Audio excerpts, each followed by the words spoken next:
નમસ્કાર વિદ્યાર્થી મિત્રો, અમદાવાદ જિલ્લા શિક્ષણ અધિકારી શ્રી ગ્રામ્ય વિભાગ તરફથી મિશન સિદ્ધત્વ 2.0 અંતર્ગત પરીક્ષા પર્વની ગુરુ ચાવીમાં હું ભાવેશ ઠક્કર આપનું સ્વાગત કરું છું।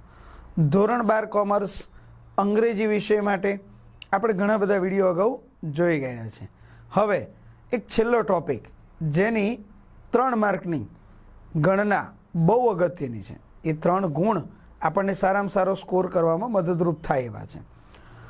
બેઝિક ટોપિક છે કન્જક્શન, ગુજરાતીમાં સંયોજક, કોઈ પણ બે વાક્યને જોડી શકે છે। અહીંયા એને આપણે સિન્થેસિસ તરીકે ઓળખીએ છીએ। સિન્થેસાઇઝિંગ એક્સપ્રેશન એક ફંક્શન પણ છે આપણું, અભિવ્યક્તિઓની જોડણી। હવે આ પ્રશ્નને 3 ગુણમાં કેવી રીતે પરીક્ષામાં પૂછાય છે, તો પહેલાં એની ચર્ચા કરીએ કે HSC બોર્ડમાં આપણે આ વિષયને 3 ગુણનું મહત્વ આપ્યું છે। કુલ 3 થી 4 વાક્યો છે જેને આપણે અલગ અલગ સંયોજકોથી જોડવાના છે। માત્ર સંયોજકની જ જરૂર છે એવું નથી, અહીંયા તમે ફ્રેઝ, ક્લોઝ વગેરેનો પણ ઉપયોગ કરી શકો છો। શબ્દ સમૂહનો ઉપયોગ કરી શકાય છે, ઉપવાક્યોથી જોડી શકાય છે। કોઓર્ડિનેટિવ કન્જક્શન ઉભયનવી સંયોજકોનો પણ ઉપયોગ કરી શકાય છે। કનેક્ટિવ્સ યુઝ કરી શકાય છે। બે કાર્ડને જોડતા સંયોજકોનો પણ ઉપયોગ કરી શકાય છે।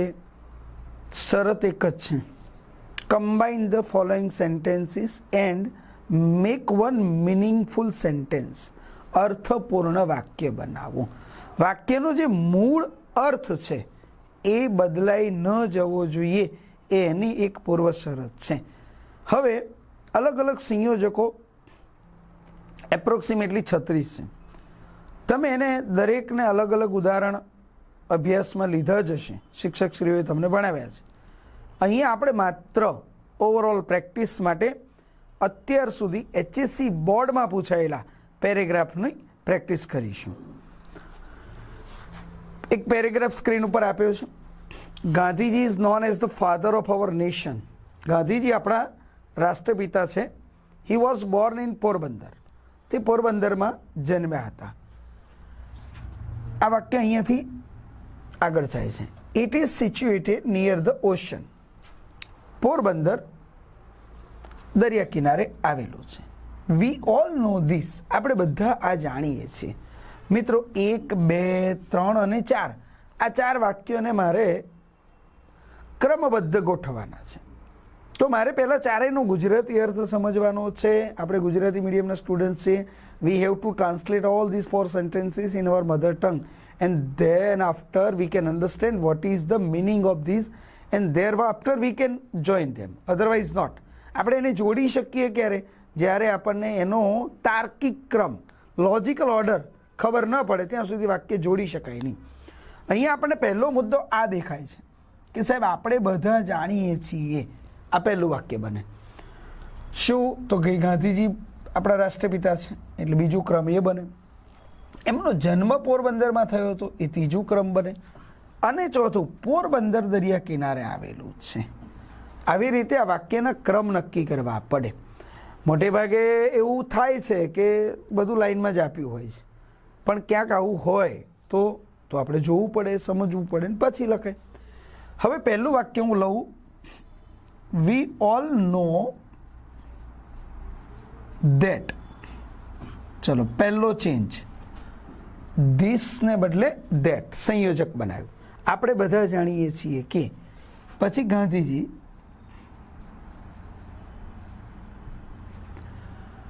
ઇઝ નોન as the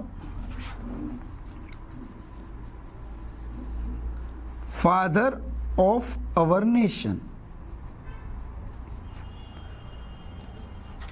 હવે ત્રીજા વાક્યમાં હું હીની જગ્યાએ આપણે સંયોજકમાં હું મૂકીશું। અહીંયા હુંનો અર્થ થશે કે જે। Who was Born in Porbandar. મિત્રો પછીના વાક્યમાં પહેલો શબ્દ કર્તા વિભક્તિમાં ઇટ જે કોના માટે વપરાયો છે? પોરબંદર માટે. તો નિર્જીવ નોન લિવિંગ, તો એના માટે સંયોજક કરતા વિભક્તિમાં વિચ. મનુષ્ય માટે હુ આવે અને અન્ય પ્રાણી કે નિર્જીવ માટે વિચ આવે. અહીંયા વિચનો અર્થ પણ કે જે થશે. વિચ ઇઝ સિચ્યુએટેડ, પછીનું વાક્ય જેમ છે એમ, નિયર ધ ઓશન. આ રીતે આ વાક્ય અહીંયા પૂર્ણ થયું. આખો આન્સર આપણે લખીએ ત્યારે છેલ્લે જ ફૂલ સ્ટોપ આવશે. તમે કોમાનો યુઝ કરી શકો છો, અલ્પવિરામ વાપરી શકાય છે, પૂર્ણ વિરામ નહીં. ફરીથી એકવાર સૂચના સમજી લો. આ પ્રશ્નની સૂચના બહુ અગત્યની છે. કમ્બાઇન ધ ફોલોઈંગ સેન્ટેન્સીસ, નીચેના વાક્યોને સંયુક્ત રીતે જોડો અને and make one meaningful sentence. એક જ વાક્ય બનાવવાનું છે, એટલે વચ્ચે ક્યાંય ફૂલ સ્ટોપ મૂકી નવું વાક્ય શરૂ ન થાય એ ખાસ ધ્યાન રાખજો. લોજિકલી તો તમે સમજી ગયા છો, પણ ઘણા મારા વિદ્યાર્થીઓને મેં આવી ભૂલો કરતા જોયા છે કે જ્યારે કંઈક લખવા બેસે છે ને ત્યારે વચ્ચે એમની પેનમાંથી પૂર્ણ વિરામ જેવું એક ટપકું અનાયાસે થઈ જાય છે. આ ભૂલ અહીંયા મોંઘી પડશે, તો જરા ખાસ યાદ રાખજો. પછીનો પેરેગ્રાફ છે,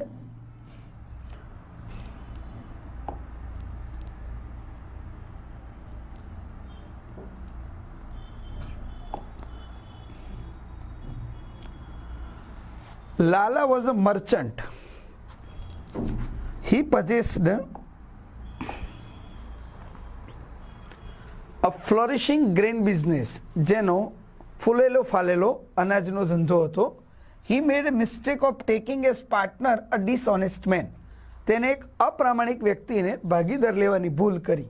He knew nothing about him. કે જેના વિશે કંઈ જાણતો નહોતો. ચલો હવે આમાં આપણે આગળના પેરેગ્રાફમાં જેમ જોયું ને એમ અહીંયા કોઈ પ્રકારનો ક્રમ નક્કી કરવાની જરૂર નથી. કેમ? કારણ કે બધું લોજિકલ ઓર્ડરમાં આપ્યું જ છે ઓલરેડી. તો એવી પરિસ્થિતિમાં આપણે જે ક્રમ છે એને ધ્યાનમાં લઈએ. ચાલો. લાલા વોઝ અ મર્ચન્ટ, એક વેપારી હતો. કરતા વિભક્તિ હમણાં કહ્યું માણસો માટે હું આવશે, એટલે હું પહેલું વાક્ય આખું લખીશ, પછી હુંથી જોડીશ. ફરી એકવાર હું એટલે કે જે. હુ possessed a flourishing grain business, એટલે બીજું વાક્ય ત્યાં જોઈન્ટ થઈ ગયું. પછી ત્રીજું, he made a mistake of taking as partner a dishonest man.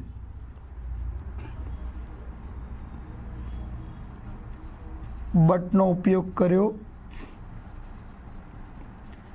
વિરોધાભાસ છે. એ માણસ આટલો હોશિયાર હતો, આટલો સારો બિઝનેસ ધરાવતો હતો, તો એણે આવી ભૂલ ન કરવી જોઈએ પણ કરી, તો વિરોધાભાસ. તો બટ પછી ત્રીજું સેન્ટેન્સ આપણે આખું એડ કરીશું. તમને એમ લાગશે કે સાહેબ આ તો શોર્ટકટ થયો. આ સમજવાની પદ્ધતિ છે. જ્યારે આપણે લખીએ છીએ ત્યારે આપણે આખું જ વાક્ય લખીએ છીએ જવાબમાં. આન્સર આ રીતે લખાતો નથી. Just we have to understand. But he made a mistake of taking as partner a dishonest man.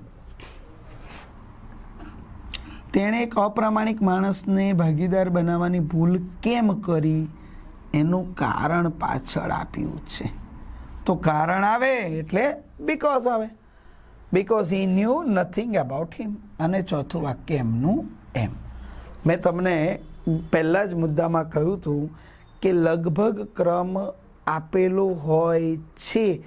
જો ન હોય તો આપણે નક્કી કરવો પડે. તાર્કિક ક્રમ નક્કી કરીને જ વાક્ય જોડી શકાય, એ સિવાય નહીં.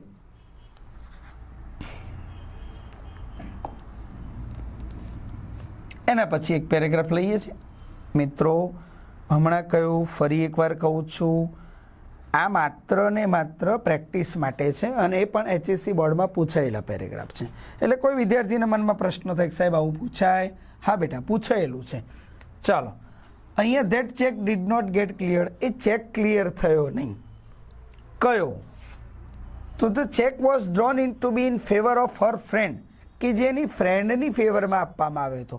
હવે જ્યારે સર્વનામ આવે, પર્સનલ પ્રોનાઉન્સ, પુરુષવાચક સર્વનામ, ત્યારે આ હર કે હીઝ કે ધેર જે આપ્યું હોય એનું કર્તા કોણ છે? તો એ નામ પહેલું હોવું જોઈએ. તો હવે આપણે અહીંયા ક્રમ બદલીશું. પહેલું વાક્ય નામ સાથે લખીશું, બીજા વાક્યમાં સર્વનામનો ઉપયોગ કરી શકાય. ચાલો, પહેલું સેન્ટેન્સ જેને મેં 1 નંબર આપ્યો છે એ, રોશની had insufficient balance in her bank account. ચલો, આને આપણે પહેલું આપણા ક્રમમાં ગણ્યું. ભાઈ, રોશનીના ખાતામાં બેલેન્સ ઓછું હતું, આ કારણ હતું. હવે જે આવશે એ પરિણામ આવશે. તો પહેલા કારણ અને પછી પરિણામ, તો એને જોડવા માટે સો અથવા ધેરફોર. સો ધેટ ચેક, તેથી એ ચેક ક્લિયર થયો નહીં. હવે આપણું વાક્ય અહીંયાથી બ્રેકઆઉટ થશે. ચાલો, તો શું કરીશું? તો એ ચેકનો ઉલ્લેખ પછીના વાક્યમાં પણ કર્તા વિભક્તિમાં કર્યો છે, તો એના પછી જે વાક્ય આપેલું છે એને આપણે પહેલું લઈશું. So that check which was, મિત્રો ફરીથી એકવાર, which કે જે નિર્જીવ માટે, which was drawn to be in favor of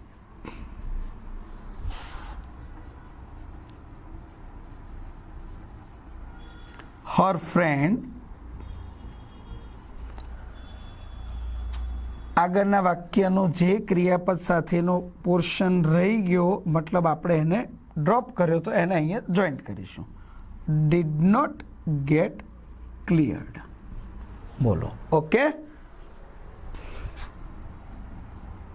ચાલો, એના પછી નેક્સ્ટ પેરેગ્રાફની ચર્ચા કરીએ. The merchant had a very beautiful sweet daughter. એક વેપારીને એક સુંદર દીકરી હતી. He loved his daughter very much. તે એની દીકરીને ખૂબ જ ચાહતો હતો. He was greedy. તે લોભી હતો. He wanted his daughter to get married with the old king.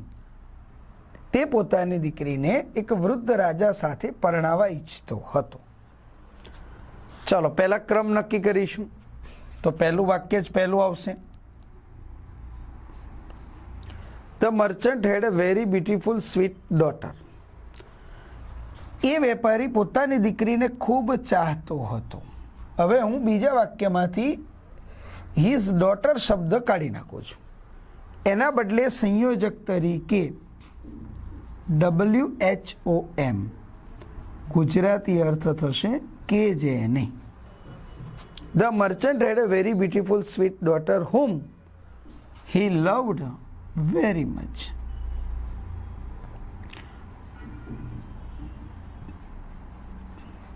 કે જેને, તો કોને? એની દીકરીને. તો એ શબ્દ આપણે એમાંથી ડ્રોપ કરી દીધો. બહુ જ ચાહતો હતો પણ, બટ. ત્રીજું વાક્ય, હી વોઝ ગ્રીડી. ગ્રીડી મતલબ લોભી. તે બહુ જ લોભી હતો. હવે લોભના કારણે એણે એક ક્રિયા કરી, તો પછી પરિણામાત્મક ક્રિયા એટલે સોથી જોડાશે આપણું પછીનું sentence. So he wanted his daughter to get married with the old king. તેથી એવું ઈચ્છતો હતો કે એની દીકરીના લગ્ન એક વૃદ્ધ રાજા સાથે થઈ જાય.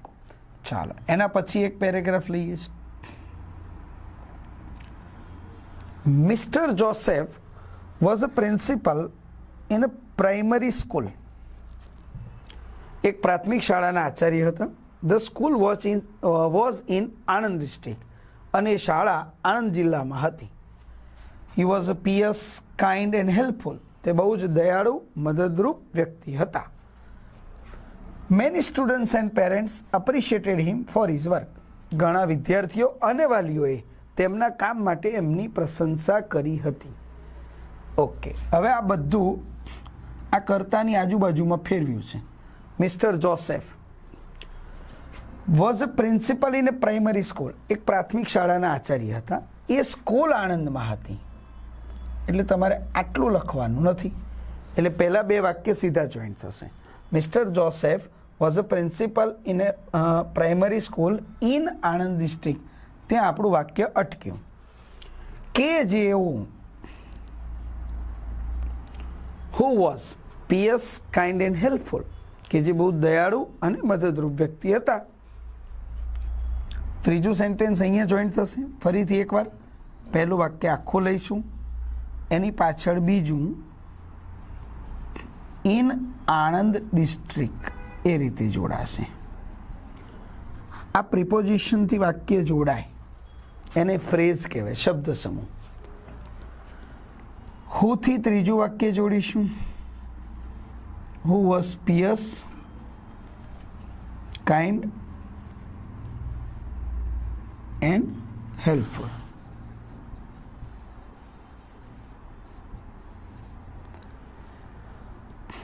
સો તેથી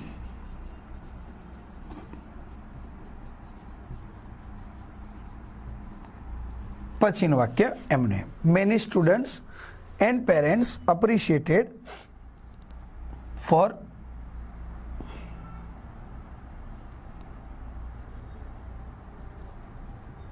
ચાલો એના પછીનો પેરેગ્રાફ.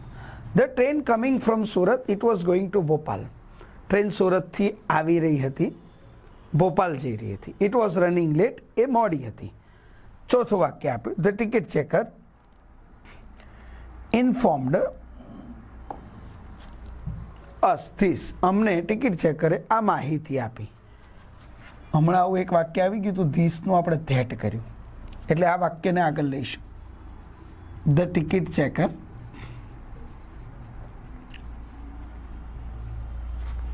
Informed us that. અમને માહિતી આપી હતી કે ધ ટ્રેન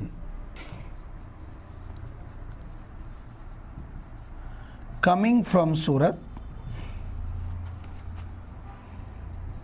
સુરતથી આવતી ગાડી, એન્ડ ગોઈંગ ટુ ભોપાલ, જે ભોપાલ જઈ રહી હતી,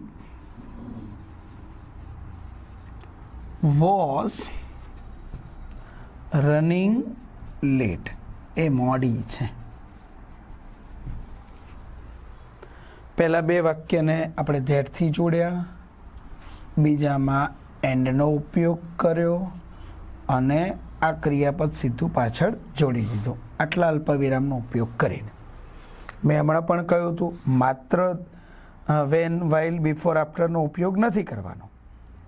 અહીંયા આપણે બીજા સંયોજકોને પણ મહત્વ આપવાનું છે. એના પછી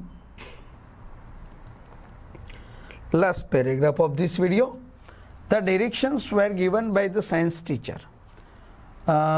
ડિરેક્શન એટલે દિશા સૂચન, માર્ગદર્શન વિજ્ઞાન શિક્ષક દ્વારા આપવામાં આવ્યું હતું. Kittu and Saumil made A model of a plane. Kittu અને સૌમિલે એક વિમાનની પ્રતિકૃતિ તૈયાર કરી હતી. ઇટ વોઝ મેડ સક્સેસફુલી, સફળતાપૂર્વક બનાવવામાં આવી હતી. It won the first prize in the competition. જે પ્રતિકૃતિએ સ્પર્ધામાં પ્રથમ ઇનામ પ્રાપ્ત કર્યું હતું. અહીંયા આપણે સેન્ટેન્સ લઈએ છીએ. પહેલું, the directions given by the science teacher. વિજ્ઞાન શિક્ષક દ્વારા માર્ગદર્શન આપવામાં આવ્યું હતું. ચલો, એ માર્ગદર્શન પ્રમાણે કામ કોણે કર્યું? તો કિટ્ટુ એન્ડ સૌમિલ. તો એ વાક્યને આપણે પહેલું લઈશું. Kittu and Saumil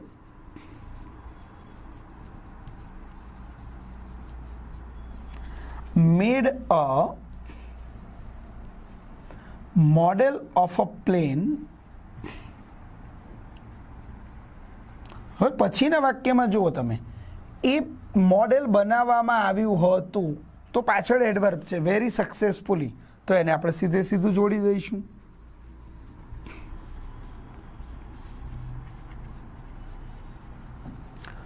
model of a plane very successfully. ચાલો, as the directions were given by the science teacher.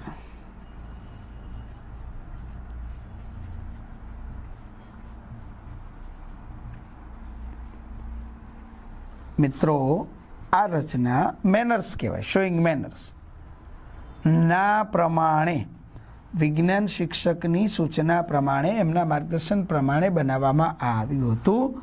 Which આ મોડેલ કે જે 1 ઇટના બદલે આપણે વિચ મૂક્યું, won the first prize in the competition. ચાલો, ઓકે. આવી બીજી પ્રેક્ટિસ તમે જાતે ઘરે કરી શકો છો. તમે યુટ્યુબ ઉપરથી અથવા ગૂગલ પરથી બોર્ડમાં પૂછાયેલા પેરેગ્રાફની માહિતી મેળવી શકો છો. જે પ્રમાણે તમે મહેનત કરશો તો ચોક્કસ તમને આની વધારે પ્રેક્ટિસથી લાભ થશે. મિત્રો, વિડીયો અહીંયા પૂરો થતો નથી. આના પછી તરત જ શ્રીમદ ભગવદ્ ગીતાનો એક શ્લોક આપના આત્મવિશ્વાસમાં વૃદ્ધિ માટે અચૂક નિહાળો. ફરી મળીશું હવે પછીના વિડીયોમાં. ત્યાં સુધી અસ્તુ.